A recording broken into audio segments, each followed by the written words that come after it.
Maayong adlaw mga higala. Karong adlaw aduna na puntay usa ka nindot kaayong topiko nga atong tun-an, ang pagsupak ni Satanas. Nakahuna-huna ba mo ani nga pangutana? Diin bagyod gikan ang sala? Ngano nga ang sala nagpadayon man hangtod karon? Sa atong paghisgot karon, atong tubagon kining tanan nga mga pangutana. Usa-usa ug ayaw kabalaka, dili nato hasulon ang atong kaugalingon sa mga opinyon sa mga tao. Hinuon atong tan-awon ang labing importante nga tubag unsa may giingon sa Biblia. Busa kuyog kanako mga higala karon og atong susihon kining mahinungdanon kaayo nga topiko. Musugod ta sa unang pangutana. Gibuhat ba sa Dios ang yawa? Sa inyong hunahuna mga higala, kung ang Dios ang nagbuhat sa tanan, apil ba kaha ang yawa? Huna-hunaa sa makadiyot, kung ang Dios perpekto ug balaan, muhimo ba siya og daotan? Ang Biblia klaro kaayo niini. Wala kitay makita nga gibuhat sa Dios ang yawa ingon nga daotan. Nganuman, kay ang tanan nga gibuhat sa Dios maayo ug hingpit. Busa unsa may pasabot ani? Kung dili daotan ang iyang gibuhat, unsaon man pagkahimong yawa, kana mao ang atong tukion sa sunod nga bahin. Anhita sa ikaduhang pangutana, kinsa di ay ang gibuhat sa Dios? Ang Biblia naghatag og makapainteresar kaayo nga tubag. Paminawa kining gisulti sa Ezekiel 28:15.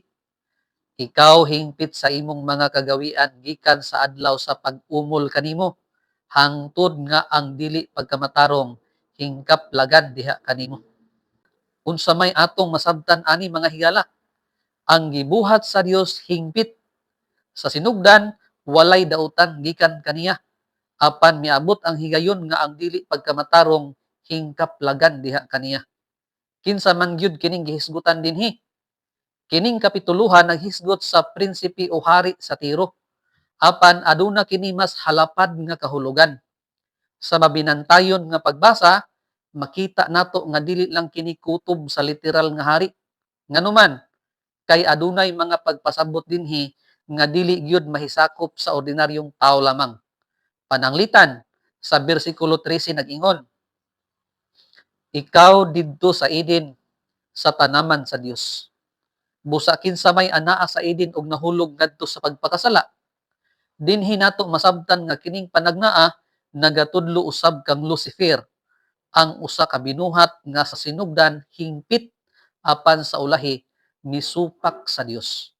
Busa klaro mga higala, dili ang yawa ang gibuhat sa Dios ingon nga daotan.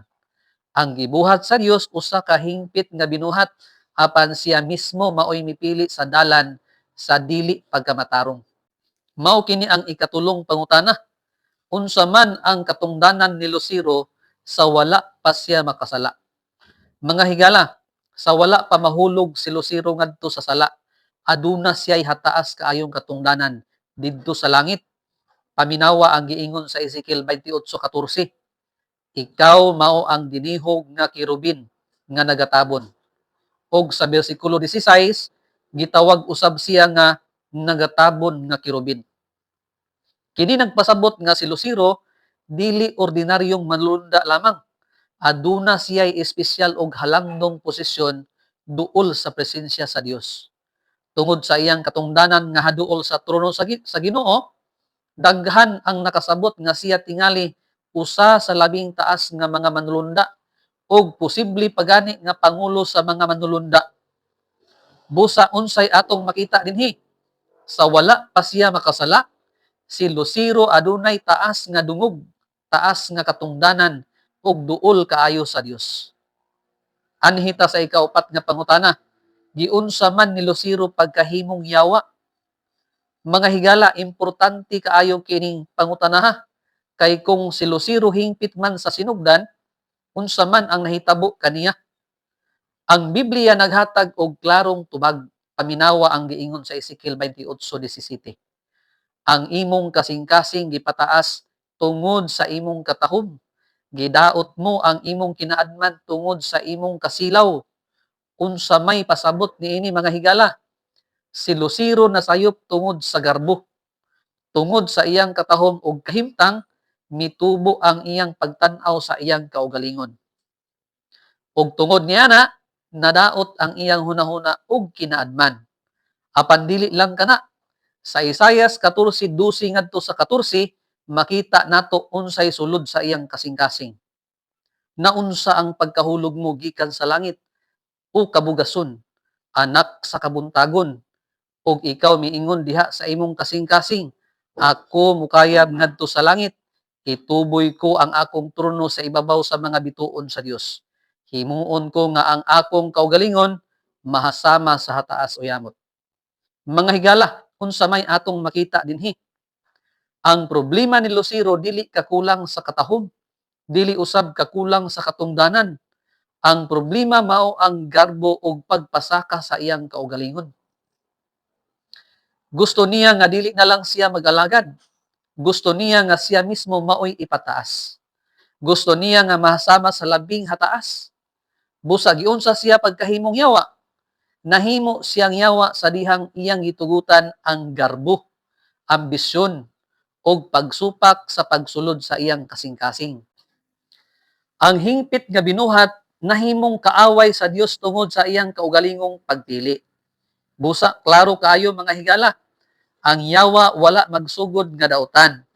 Siya nahimong yawa sa dihang misupak siya sa Dios ug mipili sa pagbayaw sa iyang kaugalingon.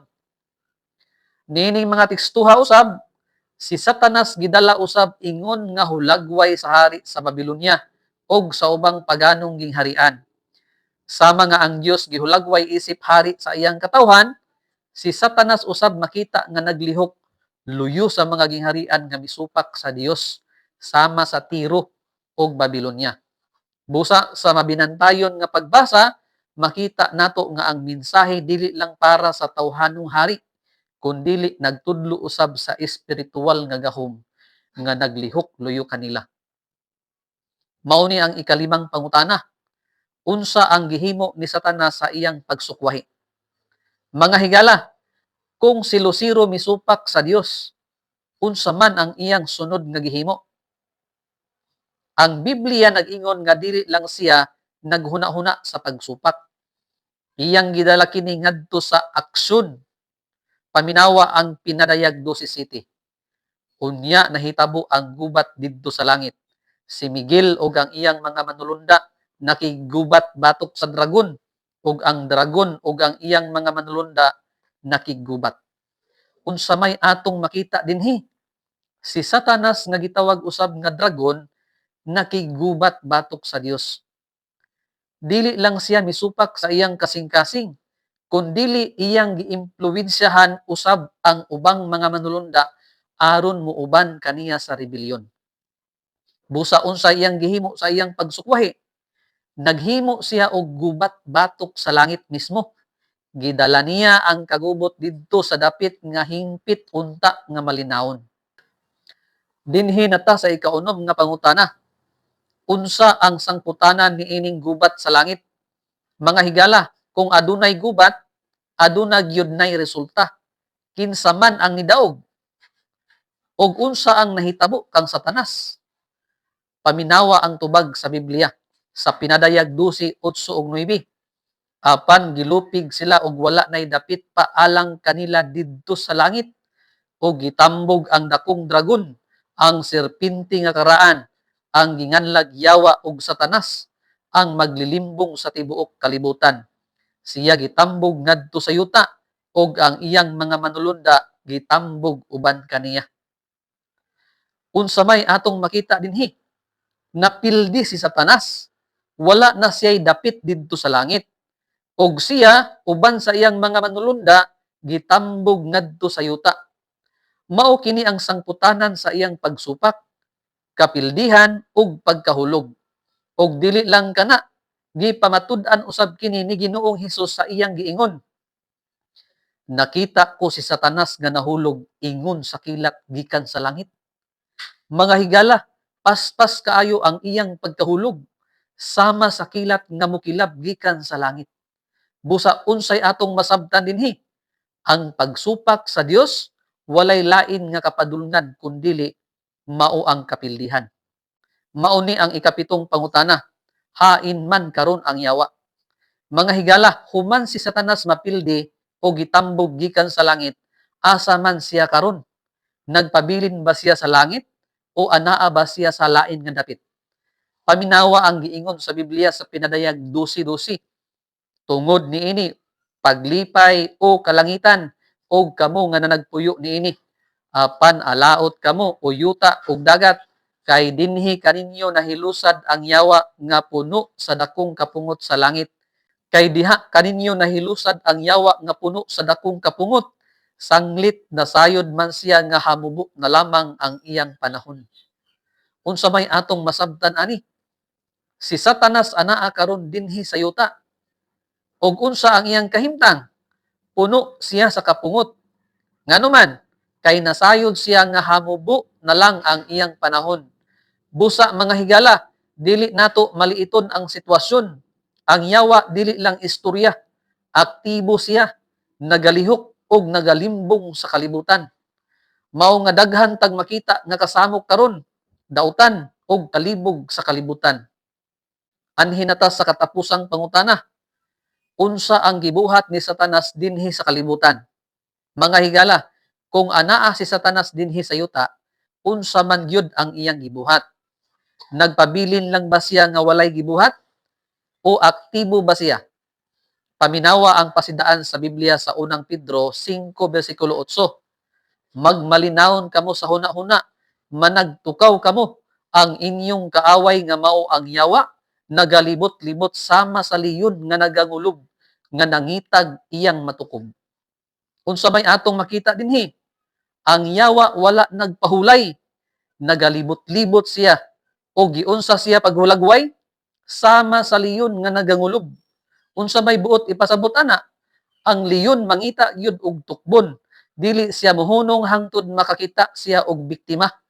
Mao pod si Satanas, nangita siya og malimbungan.